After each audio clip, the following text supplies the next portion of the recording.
Hey, everybody, we got AI agents everywhere. You're watching Techstrong, gang. We'll be back in a minute.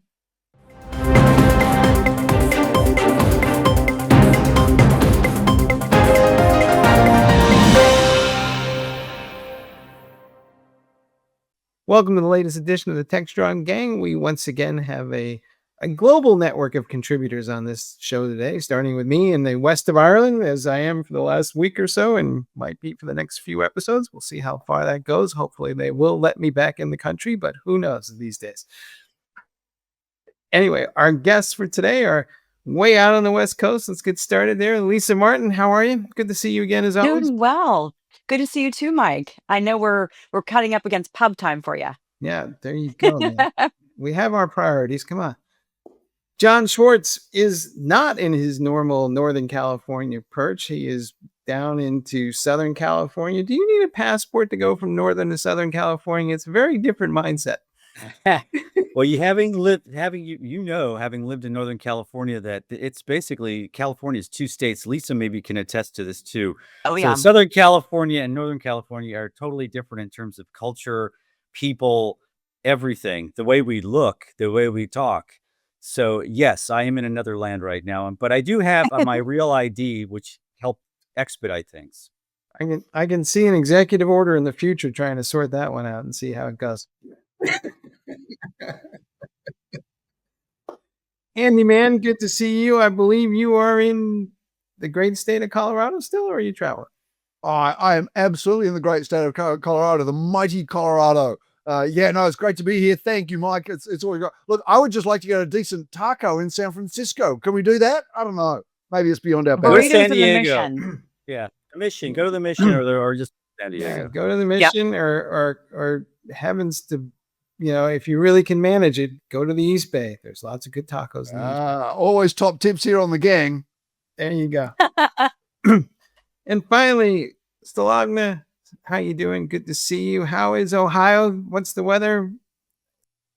Absolutely, Marky. Today it's so cloudy. It's been raining for the last couple of days, but we're inside, not complaining. Since I left the States to be in London and here in Ireland, I am now on my 14th straight day of sunshine. It is unbelievable here. So Wow. That does not happen, Mike. It does not happen. It is almost like a perfect Irish summer here in April. So there you have it. All right. Well, let's jump into the news of the week, and we'll start with Google Cloud next. It's not like they didn't announce a few billion different things that were kind of mind-boggling to track this week, but the highlight of it all was that they have a raft of AI agents that they're adding for every given task in the world, and then they created this agent-to-agent protocol that will hopefully interconnect all these things, or at least give you some mechanism for doing that. And they've got like 50 other vendors helping them out with this whole thing. And then there was all kinds of coding tools that didn't come as much as a surprise. But the only thing that I found a little bit troubling is like everything being announced is like a preview, and some of it's a public preview and some of it's a private preview, and it's not clear to me that any of this stuff actually exists yet. But Sulgana, I know you've been following Google AI on all the sites. We have stories on Techstrong.ai. We have stories on DevOps.com. I think there's a few on Techstrong IT by now. But what, as someone looking at this from afar, what did you get out of this? So Google did indeed make a flurry of announcements at Google Cloud Next around AI. And they even detailed how it's working with over 500 customers in that space, and how Google's AI tools are helping customers solve real world problems. Because a lot of the companies are still in the discovery phase, finding proper use cases that can be advanced with AI. So obviously, again, the highlight was Ironwood, which is Google 7th generation TPU, their custom AI chip. It is said that Ironwood is 3,600 times better performing than the first generation of TPU and 29 times more energy efficient. But other than that, I saw a lot of announcements around AI. There were enhancements for AI inference, and particularly one that caught my attention was this announcement around AI agents. That there's this agent-to-agent framework which Google announced. So it's an open protocol that allows AI agents to communicate, to collaborate, and exchange data across platforms and applications. So the agent to agent framework has been built with contributions from over 50 technology partners, and that includes Atlassian, that includes Cohere, LangChain, Salesforce, SAP, Cognizant, KPMG. And so it looks to me like that they're really pushing for AI agents. And there's also a platform now for building and deploying AI agents. So it looks to me like they're definitely pushing more for AI agents to be integrated into the workflows for more better automation and easier use of the tools. Mhm. John, it's no secret that Google stubbed its toe early on when it was kind of moving into this AI space. And they do like to remind everybody that they invented the transformer that everybody else then took and made $1 billion on. But um, as you look at all this stuff, do you think Google's kind of making up some lost ground here? Yeah, you know what this reminds me of? It also reminds me of Salesforce. So you have these two companies that are overcompensating, shall we say? I mean, I looked at just the raft, the scope of this announcement. It was overwhelming, and I'm glad you mentioned that this idea that some of it is available and some isn't. Some is in closed beta testing, and that's something that we're going to talk about. That I'll mention about Atlassian, and it all you kind of all put it together. And you've in less than a year, we've had dozens of companies. Name any major software company or any type of company with any type of enterprise solution that have announced some form of AI agents. Some may be available, some may not be. We don't know if they're interoperable. We do know that it's a massive market. I think Futurum just came out with a report that agentic AI is going to tackle up to $4 trillion worth of human labor globally by 2030, which parallels this idea from Jensen Huang of a multi-trillion-dollar economy opportunity with billions of automated digital workers. So to me, I think about the CIOs and how they're going to prioritize this because they are under pressure from the top level to actively ramp up AI adoption and use. And so Google's throwing its considerable weight behind it. I'm not saying this is it's always good to have options, but I think we've almost kind of overwhelmed and flooded the zone, so to speak, with what IT managers have to cope with and what they're going to have to piece together. And it's not going to happen overnight. I mean, this is going to be slowly rolled out, and there's going to be a lot of trial and error. So in a sense, when I saw the Google announcement, I was thinking, this is interesting, but it's also probably part of this overwhelming wave of tools and options people are going to have to consider. Andi, were you shocked and awed? Because that sounds like what they were trying to do. Look, I wasn't shocked. I mean, I will tell you, I'm not impressed with stalling announcements. It's a blight on our industry generally, this idea of we're going to have this software available sometime real soon now. I do not love that. But look, Google's had a good history of building custom chips, right? The custom ARM64-based tensor chip for their cell phones, for their Pixel. Actually did a really interesting flip on what cell phone processing was able to do for photography specifically. This Ironwood's probably a logical extension of that. It's smart for them to move into AI for testing and QA, for example. These are known knowns. So using AI to replace human workers around the complex and high speed and high volume work of testing QA, I really love that. I think it's great for CTOs that there's going to be potentially better cloud options that might even save us a couple of bucks on GPUs because it's so expensive to do AI. And as Sullivan says, it's still in the sort of development and experimental phase, I think, for most CIOs.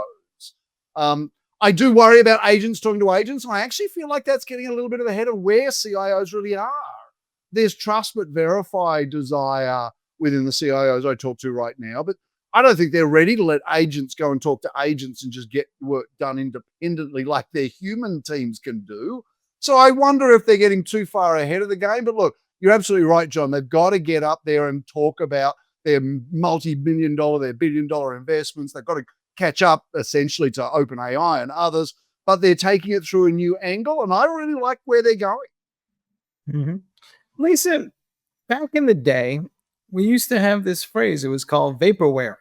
And people would kind of announce things and then we would label it as that. And it seems to have fallen by the wayside. But sometimes I also feel now that Google makes an announcement, OpenAI makes an announcement, and they're all talking about something that will happen in the future. And I almost feel like I need a quantum computer now to sort out who's actually doing something in the present and the future. But is this going to cycle out of control? Or because as I look at everybody making announcements, I have to wonder if a lot of this is for consumption on Wall Street rather than customers. That's a great point. It's a marketing challenge for sure. I noticed the same thing that you guys pointed out. A lot of things in preview, in beta. Some customers have access, lots of others don't. It's a marketing challenge because they have to message this appropriately to their target audiences, the developers, the DevOps teams, for example. But there's what I also got out of what the announcements was co-opetition and competition. I mean, the intensifying competition with Microsoft, AWS, and even NVIDIA on the TPU side. It's a pivotal time. On the co-opetition side, they talked about partnership with NVIDIA to run Gemini on NVIDIA, Blackwell Systems, Dell as a hardware partner. So they've done a decent job there in terms of messaging the partnerships. Sulgana, you talked about how many partners were involved, for example. But it's going to be, I think it's just going to, it's this constant race we see on the AI side to one up each other on that competition side. And marketing has to stay right on top of that, but also ensure that the messages are delivered in an appropriate way to the target audiences and they understand when they're going to get access to things in preview. That's, I think, a really key challenge that marketing has right now. Kind of like this tightrope act also in a certain sense, because one of the partners of Google is Atlassian, right? And when I was talking to Atlassian, one of the key products they were talking about was Rovo Search and its ability to basically look through an enterprise and do search. And they juxtaposed what they do versus Google, which they consider more of consumer search. And I point out that Google's actually looking into the use of AI for enterprises as well. So in a sense, they're working together, but they're also, in a sense, consider themselves. Hold that thought, because we'll come back to Atlassian in a minute. Yeah. All right. Sure. But I think that's a theme though, that doesn't just apply to Atlassian, but it applies to a lot of these other companies. I see Salesforce as a partner, SAP, ServiceNow, and there is going to be some friction in what particular agents do. It's going to be interesting to see how the nuance or how you finesse that between competing, and it all comes back even to the Microsoft OpenAI relationship, right? It's just this co-opetition, as Lisa said, and that's going to be an ongoing, evolving story that they're all going to have to sort out. Sulgana, walk this through with me. How much of this effort is to kind of get people to not, I wouldn't call it a hard lock into the platform, but if all my agents need to interoperate with each other, am I not going to be inclined to kind of land on the same type of cloud? And will people, as they get in more and more in AI, start picking between Google, OpenAI, Microsoft, and maybe there's like 5 core platforms, just like kind of the cloud, but this is the next wave of that? Well, the intention generally is to keep as many customers as possible on the platform, and this whole rush of AI announcements, whether it's agentic or product enhancements or whatever it is, they're all geared towards that to cater to the customers wholesomely, so that they don't need to find another platform or go into another vendor or look for options elsewhere. So yeah, it's generally the idea is to be the one-stop shop. And so I feel like the more AI they add to it, the more tempting it becomes a product or even a platform. Right. And I Andy, think just just generally, along so I think just generally, the enemy of my enemy is my friend, right? So you think about who they're partnering with specifically and who they're threatened by. And so Atlassian versus GitHub, for example, is a pretty interesting head-to-head. Microsoft and SAP have always been a little bit head-to-head. Same with Oracle. So, you think about who they're partnering with, and it's actually pretty interesting to consider how they're trying to reshape that competitive landscape this way too. Mhm. Andy, let me ask you something about the actual products that you're seeing. I mean, status notwithstanding, it seems like Google has a pretty solid plan here. I mean, all these things seem to be where we're headed, and I couldn't fault them on anything in particular that they were rolling out. It's just a question of timing, right? Yeah, look, I agree with that. I'd love to see it all just fully released. That's always been something I've done as a product leader. But if I really like what they're doing because they're going straight for, in a lot of ways, my people, right, ops people. They're going after faster speed, performance, integrations. They're definitely going after the developer and DevOps audience, and that makes sense. I will tell you that they're also looking to get those integrations regardless of platform. I mean, Sulgana, I agree they're trying to get people to use the platform and lock into Ironwood as their chipset for their new developments, and partnership is going to be a huge part of that. But I also think, this is based on my experience running cloud services for large enterprise, the idea that you don't necessarily want to use all one cloud. You don't want that lock-in.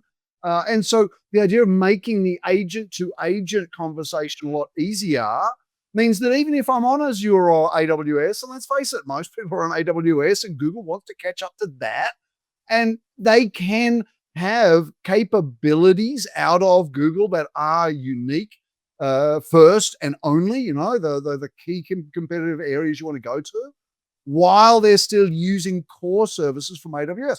So maybe Amazon becomes the sort of Kubernetes and storage cluster, where GCP becomes my new AI cluster. This is a really interesting opportunity for the hybrid cloud. So yeah, I like where they're going, like I said, with the IT ops stuff, test and dev for ops to have maybe a night's sleep because code's not going down. I really like where they're going. I think CTO should be pretty happy about this, as long as they can get access to the software. Right.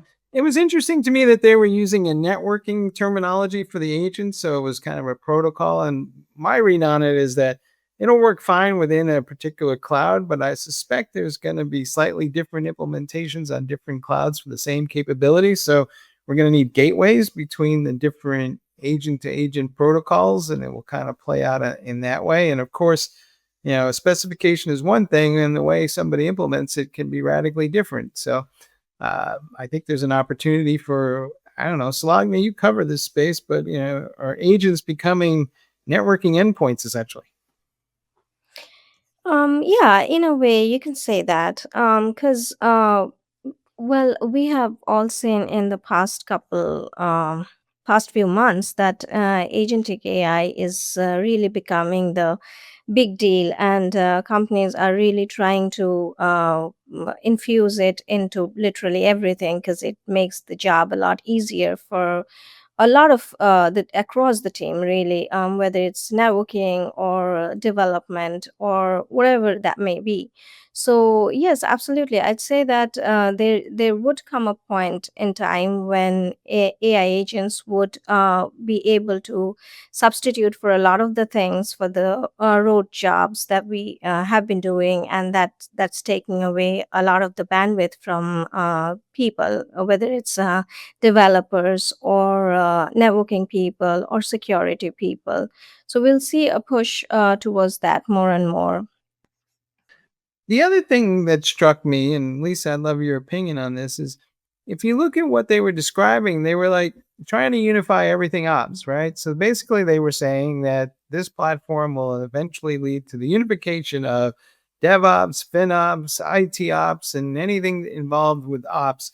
Um, I'm not sure that that's going to play out as they had hoped, because those are cultural issues as much as they are technical. But is that a reasonable goal, or is that something that's a little too pie in the sky? I think it's a reasonable goal from the collaboration standpoint alone. You bring up a great point, though, that I think it's probably the cultural aspect of it is probably more difficult than the technical aspect of it, because cultures are really hard to change. But I think ultimately what they're getting at, and we'll talk about this in the next block as well, is that collaboration that teams need to have. They need to have that visibility. They need to stop working in silos and really understand what the others are doing, how they work together. Because at the end of the day, it's all about the customer and customers want choice. I think when Andi was talking about, the hybrid multi-cloud, for example, I'm like, yeah, customers, they want choice. And they also need these teams to be collaborating at a deep level. And that requires transformation, cultural transformation, which I think is harder, as I said, but it has to go in parallel with the technological transformation that has to happen to make this work. All right. Andi, last word on this. What do you say? Is this achievable, or at the end of the day, we're all going to just keep slicing up functions? Because, well, to Lisa's point, I kind of like my way of thinking. Yeah, look, I think it's possible, but I don't think it's likely, just simply because of what you say, Mike, the humanity of it, the differences from data center to data center, team to team, function to function. I think it's a really good point that Sulgana and Lisa are talking about, the idea that you've got to have these communication and collaboration. I've done the studies myself. More communication, more collaboration across boundary lines delivers better results. So obviously, I guess, AI talking to AI going to produce better results. But yeah, I would love to see AI helping people to communicate better across teams, helping to collaborate better across teams. But I do think the uniqueness of these individual teams in dev, QA, ops, security, I'm back to T-shaped people. I want T-shaped AI, I guess. All right. Well, I'm going to move on to our next subject here, but I would just point out one thing about there's an old maxim that says, good fences make for good neighbors. We'll be back in a minute. Discover Techstrong Group, the epicenter of tech innovation. We're your go-to for reaching IT leaders and practitioners worldwide. Our secret? Impactful content that sparks awareness, engagement, and top-quality leads. With us, you'll access editorial websites, streaming videos, virtual events, custom content, analyst research, and more. Join our satisfied clients. Let's revolutionize your tech journey. Contact us today and tell your story to the world in the most powerful way with Techstrong Group. Hey folks, we're back and we're going to be talking about Atlassian, which also had a conference this week that our good friend John Schwartz has been at all week. And at least my take on it was that they have, like everybody else, a raft of AI agents, but it wasn't nearly as ambitious as Google. It was more kind of designed to be helpful to people for specific roles. What's your take, John? Yeah, I'm glad you said that. It was more practical. I mean, what they're trying to do, I think, is smart. With this morass of AI agents, some of which are available, many aren't. They're thinking from the standpoint of the enterprises, which are searching for ways to organize and act on data across their operations, many of which, as Lisa said, are siloed. So Atlassian made a couple of announcements, and basically the theme is about curated knowledge, basically to inject some sort of context in finding data across enterprises, collating it, and then making sense of it to not only save time, but to improve collaboration, be more productive. And so a couple of things that stood out to me at the show were this idea or concept of Jira, Confluence, and Loom now are being supercharged with robo agents to form what Atlassian hopes will be the central core of a collaboration stack used for every team. The robo agents are basically designed to act as these configurable, customizable, AI-powered virtual teammates that do anything from the most minute task to semi-ambitious tasks. And they are being integrated into Atlassian workflows. Atlassian told me they have about 2,000 of these robo search agents within the organization. And in a sense, almost anyone can help build these things. And I think the reason why they find this so successful and appealing to their customers is that it's going to make it, first and foremost, easier to find data across an organization. They were telling me that 28% of an employee's time is wasted looking for information. Like, for instance, the vacation policy. How much time do I have left on my thing? And without naming any companies, I used to work at a company where we had 50 apps up on a screen on a bulletin board, and invariably people didn't know where to find the information, and it could have been in any one of those apps. So that's one takeaway. The other thing was this idea and reinvention, so to speak, of Trello. So now there's going to be an AI to-do list that you can use with Trello. In a sense, that's interesting to me because Atlassian, when they bought Trello 7 years ago, there was a question of how does Trello going to coexist with Jira? So in a sense now they're making even more compelling case for individual use of Trello, and this new Trello AI to-do list has been downloaded 500,000 times in 48 hours. So it does have a wide appeal. So that's kind of where I'm coming from, where I saw it at Atlassian. It was a very practical. It wasn't overly ambitious. It was kind of what they do. It's kind of stay in their lane. They do compete with Okta and some other folks, and what they're trying to do basically is make it so much easier so we don't spend the same amount of time saying, I think I put something in Slack, or was it email, or was it a Word doc, or was it in some other shared document? They're just trying to make things simple, and that's life really for them.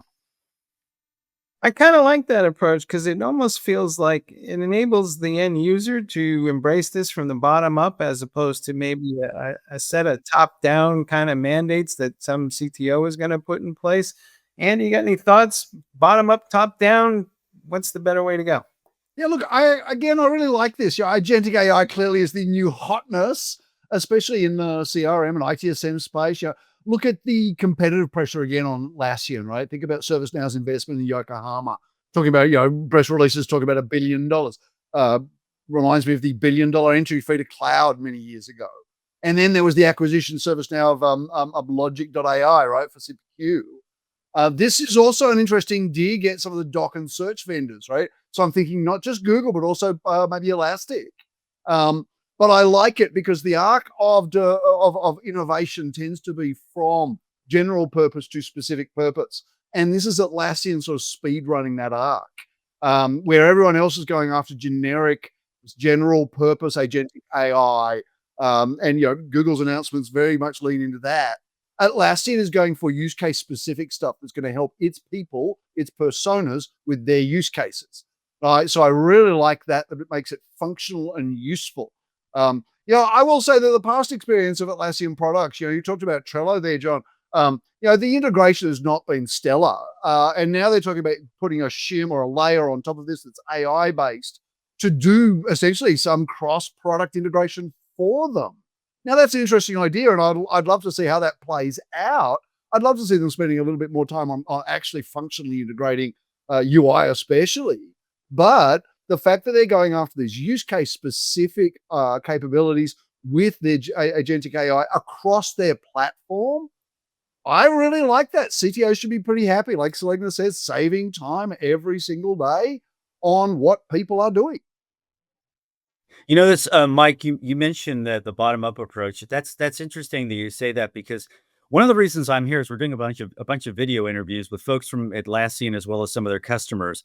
And when I talked to the Atlassian executives, I asked them about how this is being used and what the reception is among their employees, because they mentioned the necessity not only to train them, but to get them comfortable with using AI agents and not considering them a threat. And they said because these are simple, everyday tasks that eliminates distractions for them, the employees are very happy with what they're being given, and the customers are giving them the same feedback. So in a sense, it goes the opposite way, right?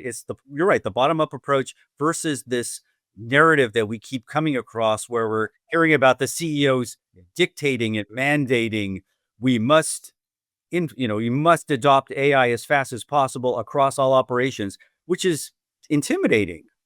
And John, I will just say, this is following the path of automation as well. I used to sell automation software, and one of the big selling points was, look, have you got enough time in the day to do everything your boss wants you to do?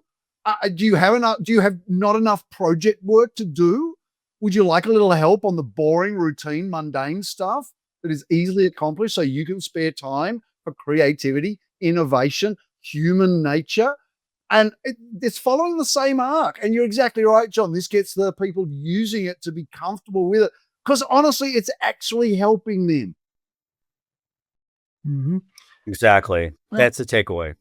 Lisa, does Atlassian have an issue in my mind that goes something like this? And maybe it's just me, but I kind of feel like people know Trello and Jira and the products better than the company. So, I mean,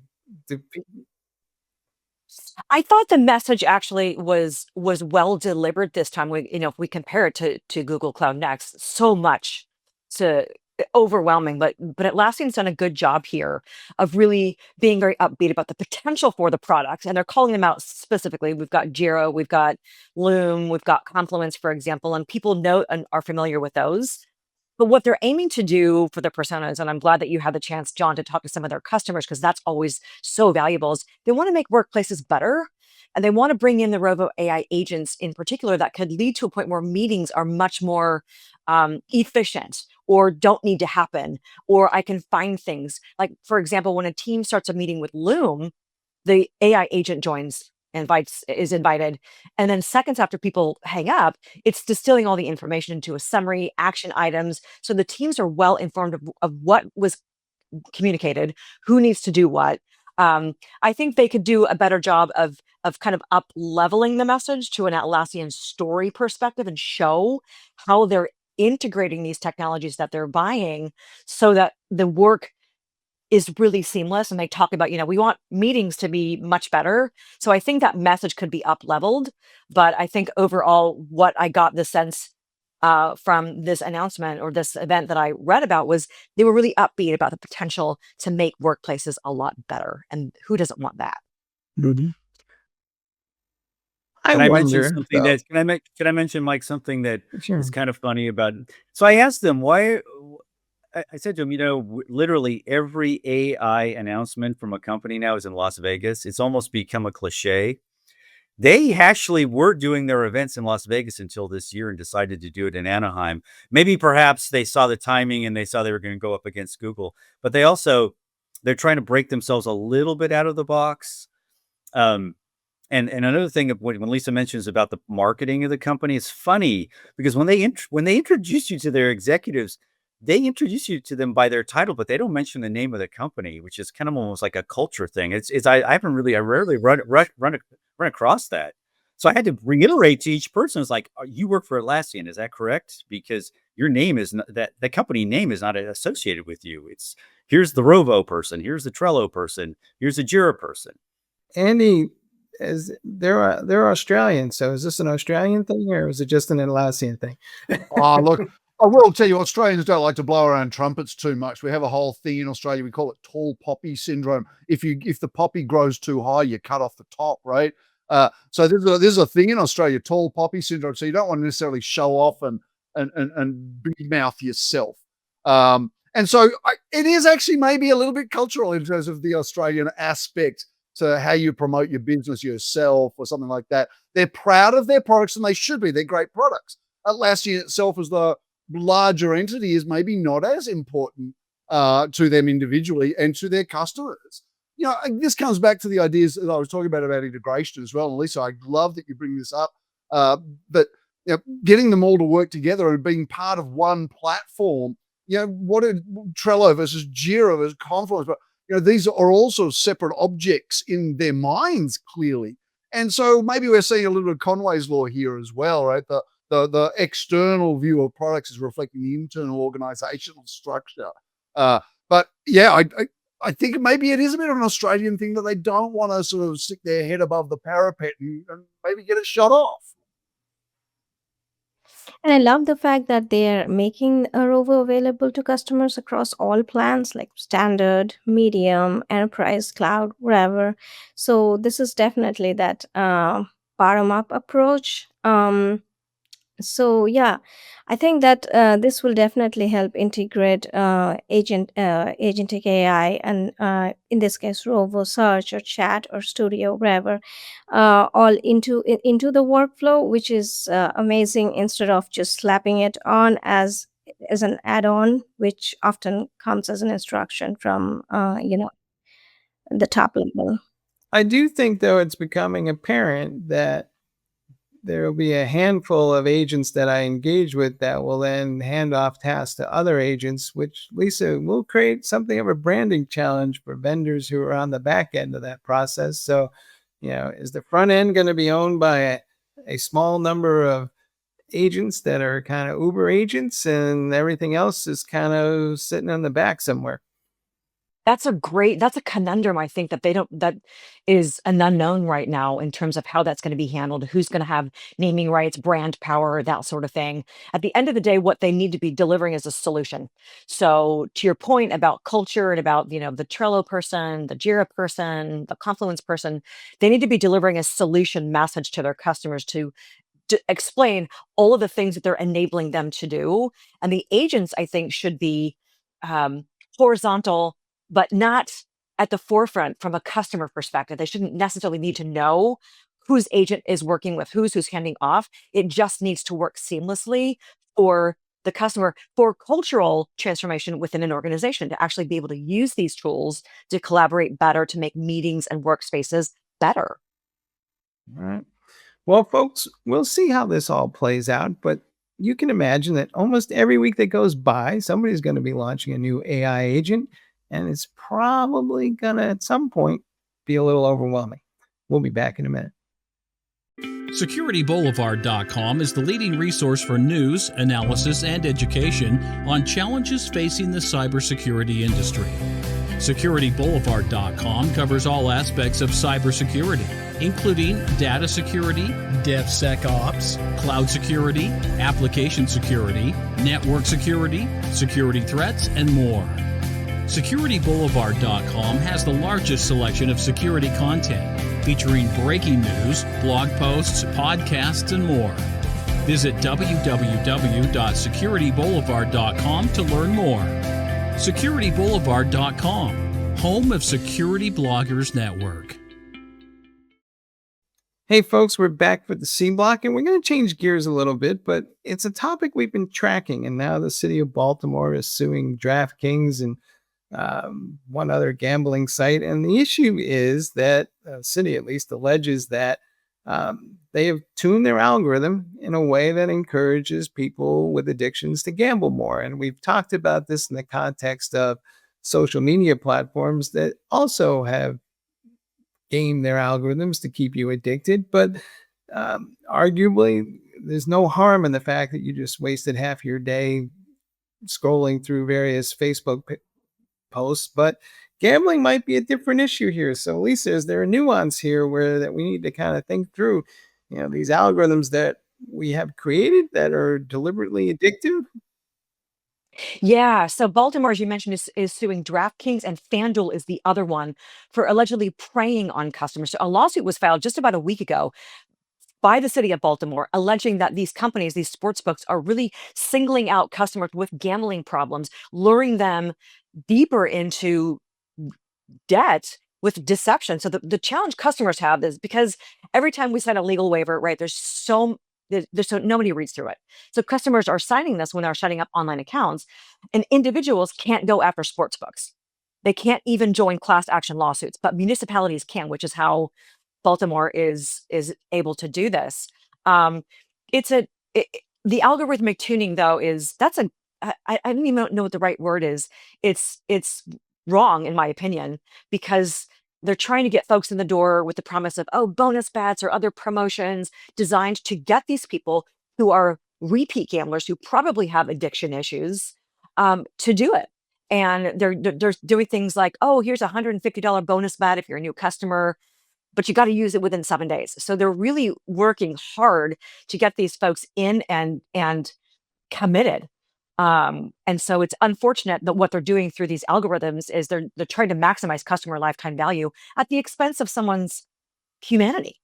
So and they're also getting a ton of user data as well out of this. So they're benefiting, and these individuals are having problems. I think that's a cultural societal issue. Yeah, to your point, I think that all of us know somebody or some family that's been wrecked by some sort of gambling addiction or something that went with that. I don't think we talk about it enough in society, but it's definitely out there. John, what's your take on this? I mean, I could think of maybe a half a dozen addictions that could be gamed with algorithms, and this is not a good thing. Oh yeah. Yeah. Gambling, alcohol, drugs, what have you, right? Pornography. It's funny. This seemed to be working. What DraftKings and FanDuel were doing, according to the lawsuit, they said that residents of Maryland had waged more than $5 billion in fiscal 2024. through the first half of this fiscal year was at $3.7 billion. So it was ratcheting up.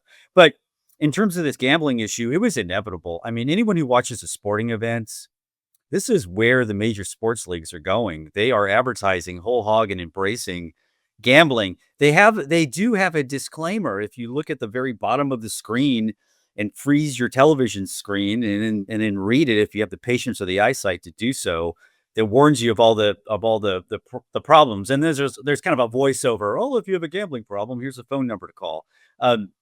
It's you get hit with a fire hose of temptation, and then you have a little eyedropper telling you, well, you have an option if this is too tempting for you. And I think gambling is the lowest hanging fruit, and it will probably extend from this into other areas.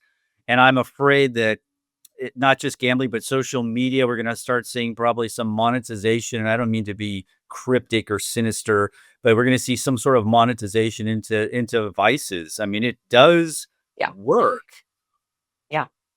And where does it stop? Is this the the opening of floodgates for these algorithms to be able to be tuned to get people to do things, to monetize, John, to your point? But where does it stop? Because they technologically they can do it. Right. Now, it's interesting, though. Andy, you grew up in Australia. I'm here in Ireland, and I was in England. There's a sports book on every street corner, and you can bet on anything at any time.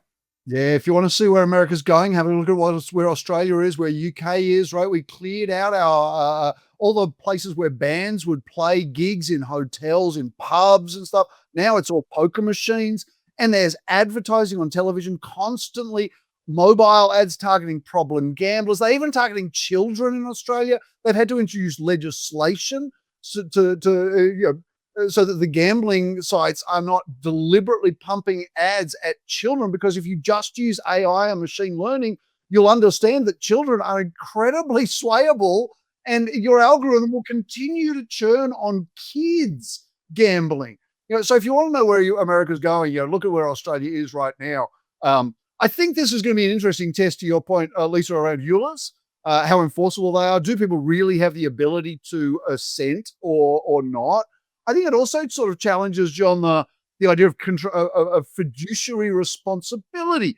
Is it DraftKings' fiduciary responsibility to make the most money it can, regardless of the impact that it has on society?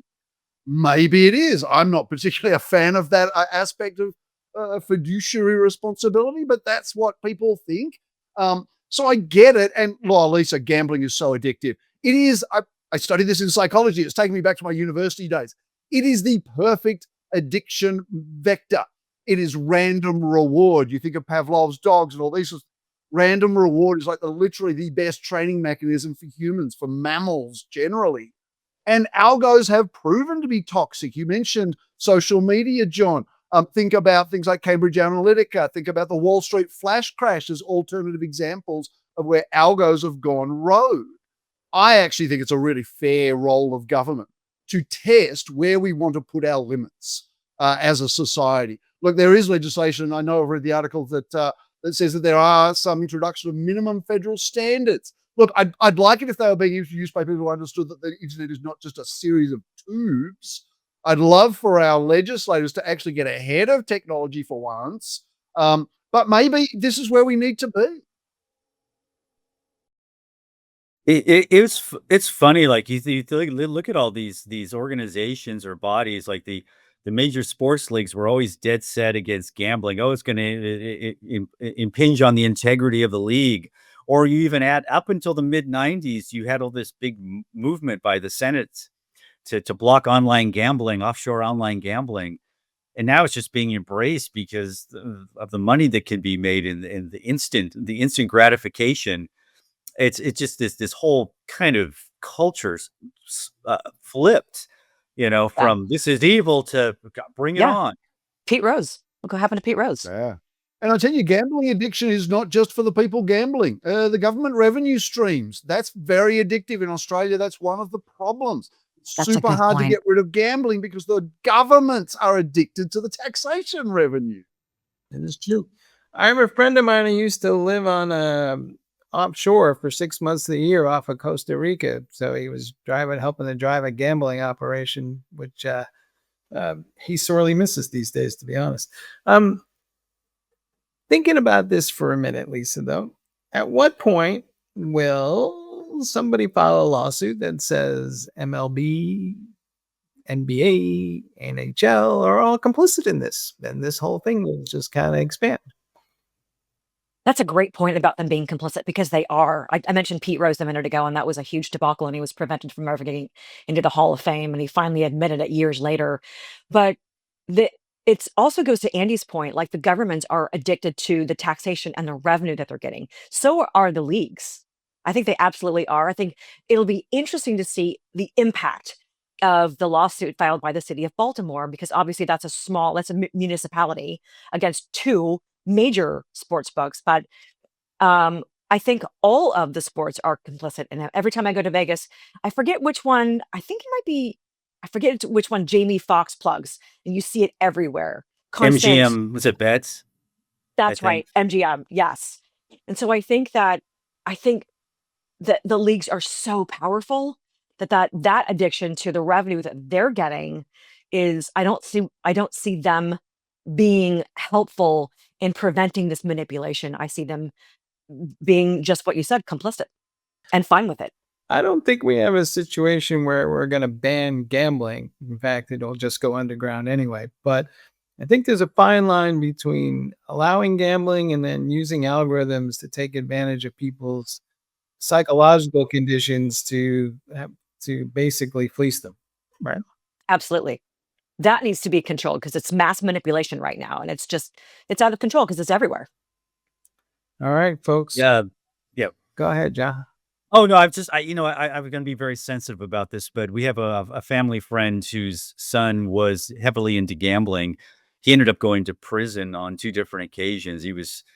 And part of it, and I talked to him. I actually asked him about this. But part of it, he said, was the temptation if it was easier than ever and quicker than ever to do so. I mean, he didn't blame any particular social media company or any type of algorithm at this point, but he said, you know what, if they make it easier for me, I'm going to do it.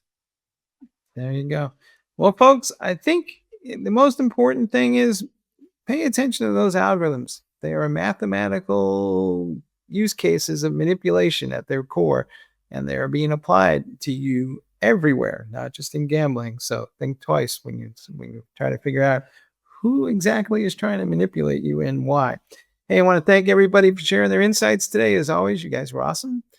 And I want to thank you all for watching the latest episode of Techstrong TV. And we invite you to stay tuned for all the great lineup right behind us.